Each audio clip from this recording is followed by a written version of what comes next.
Buenas tardes. El Evangelio que la liturgia de este domingo nos propone, sería muy bueno tenerlo enfrente escrito, porque el Evangelio tiene una estructura. Este Evangelio, este trozo del Evangelio de Mateo que acabamos de leer, tiene una estructura realmente estudiada por Mateo. La parábola que se nos propone es exclusiva de Mateo, no está en los otros sinópticos, mucho menos en el Evangelio de Juan.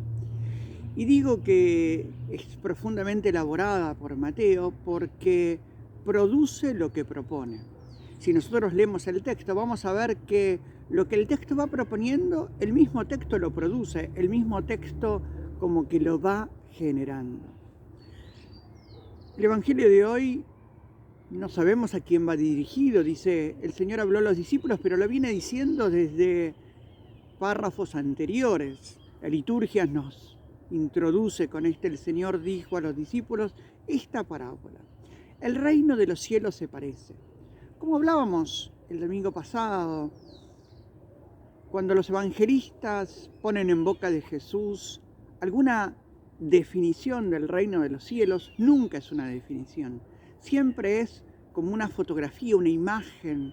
Siempre tiene que ver con traspasarnos un sentimiento, una pincelada que nos permita comprender, intuir, pero también caminar en misterio mucho de lo que Jesús nos propone como el reino que nos invita a vivir, el reino de su Padre, el reino aquí y allá, el reino aquí y ahora y el reino que estamos invitados a disfrutar y que estamos invitados a descubrir en plenitud.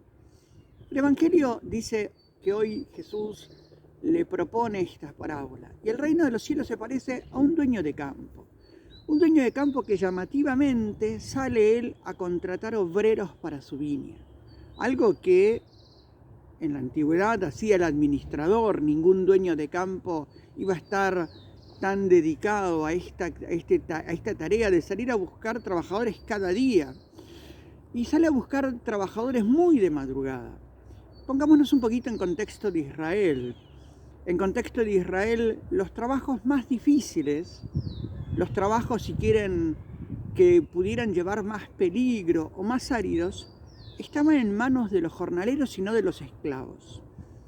En esta mentalidad mercantilista que nos acompaña desde hace muchos siglos como comunidad humana, en esta mentalidad mercantilista, digo, que el trabajo más difícil lo hiciera un esclavo, podía poner en riesgo la producción, porque este esclavo se podía lastimar, este esclavo podía herirse, este esclavo le podía suceder algo y yo tenía que mantenerlo toda la vida porque era mi esclavo, o venderlo a un precio mucho menor porque estaba lastimado, estaba herido.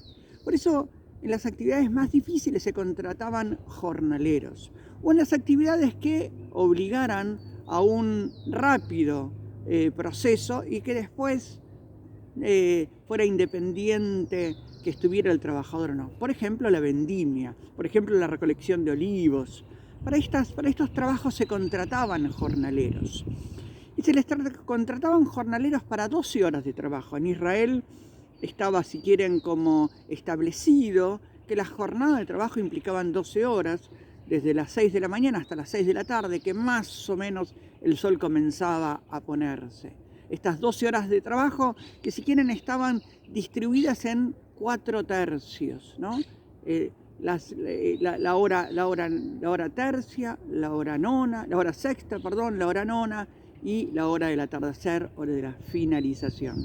Esto implicaba para Israel claramente el modo como se trabajaba. Y los encargados, los dueños, los que contrataban, arreglaban con los trabajadores el precio del trabajo de ese día.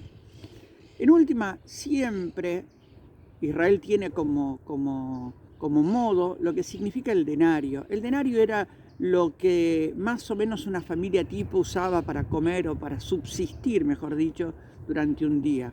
Un cordero valía 4 denarios, 15 medidas de trigo valían 3 denarios, un buey valía 100 denarios, o sea, imaginémonos la proporción. Pero bueno, era costumbre que el que salía a buscar trabajadores hiciera, después de un típico y largo negociación, hiciera el arreglo de cuánto te voy a pagar por este día. Dice la parábola que este propietario de la vid salió a buscar muy temprano obreros.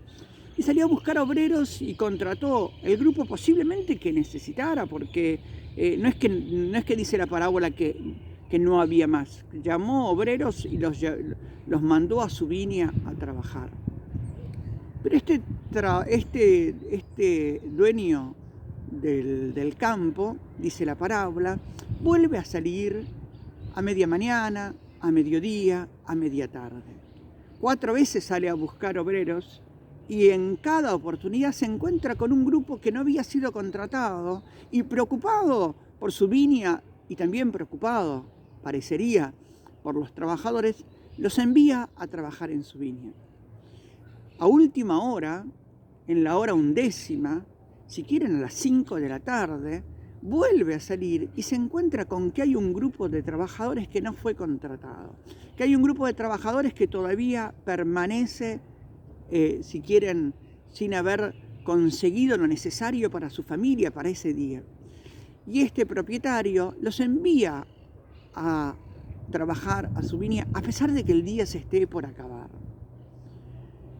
Evidentemente la parábola es muy construida porque llegado el final del día al dueño del campo le corresponde pagar, al administrador le corresponde pagar a sus obreros, y ya inmediatamente nos dice el texto que el patrón le dice al administrador: llamá, pagale, pero pagale primero a los últimos. Ya este evangelio que comenzó diciéndonos los últimos serán los primeros, que termina diciéndonos los últimos serán los primeros, actúa este dueño de campo pagándole en primer lugar a los últimos. Todavía no sabemos cuánto les va a pagar, todavía no sabemos cuál es lo convenido con el resto, solo sabemos lo convenido con los primeros. Pero no sabemos cuánto les va a pagar, pero ya comienza actuando que a los primeros que le paga es a los que han llegado último. La parábola se hubiese terminado si, como lógicamente hubiese sucedido, que el administrador comience pagándoles a los primeros, les paga el denario que habían tratado, y ni los primeros, ni los segundos, ni los terceros se enteran cuánto van cobrando los que siguen. Sin embargo, porque Lucas tiene la intención de que nosotros penetremos en este mensaje que nos va a dar, nos dice que cuando llegó el momento del pago, el dueño del campo con su administrador comienza pagando a los últimos. Llamativamente, les paga a los últimos, que han llegado a las 5 de la tarde, les paga un denario, les paga lo tratado con los primeros, le paga con los que él mismo contrató, el mismo precio de lo que contrató con los que comenzaron a trabajar a las 6 de la mañana. Evidentemente los que estaban desde hacía muchas horas trabajando comenzaron a ilusionarse, comenzaron a pensar, bueno, si le paga un denario a este que trabajó 1 hora, a mí me pagará más. Sin embargo, cuando llega el momento de la paga de los primeros, reciben lo mismo que los últimos. Evidentemente, miremos nuestro corazón, pongámonos la mano en el corazón, todos nosotros hubiésemos protestado, todos nosotros nos hubiésemos sentido defraudados, todos nosotros nos hubiésemos sentido como que este no fue justo con nosotros. Y le paga a los trabajadores de la primera hora lo mismo que a los trabajadores de la última. Comienza el reclamo y el dueño del campo dice: pará, a ver, yo contigo traté en un denario, te estoy pagando lo que tratamos, no estoy siendo injusto contigo. Es más, no me banco la injusticia, podríamos decir, te estoy pagando lo que hemos convenido. Pero sin embargo, estoy dispuesto a pagarle a los que aparentemente merecen menos, les estoy pagando lo mismo, ya no por un criterio de justicia, sino por un criterio de misericordia, de bondad, de sobreabundancia, de deseo de mirar lo que él necesita. Él necesita este denario igual que vos. Podríamos decir que no solamente la bondad del dueño de la vid no es solamente en relación a que hace lo que generosamente, entrega generosamente de más a los últimos, si quieren, atento a lo que los últimos necesitan, les paga también un denario. Está la parábola, que evidentemente a muchos de nosotros, y me incluyo, nos hace ruido. ¿Cómo puede ser que este dueño pague lo mismo? ¿Cómo puede ser que al que soportó el peso del trabajo, el calor de la jornada, se le reconozca lo mismo? Podríamos decir que este evangelio que Mateo construye posiblemente de un hecho real, y posiblemente Jesús lo relata de un hecho que él, como trabajador golondrina y voluntario, que tiene que ver, con el cual habrá subsistido en sus 30 primeros años de vida, con el cual ha visto también a José, su padre, trabajar. Posiblemente Jesús tiene experiencia de lo que significa estar sentado en una plaza esperando que te contraten.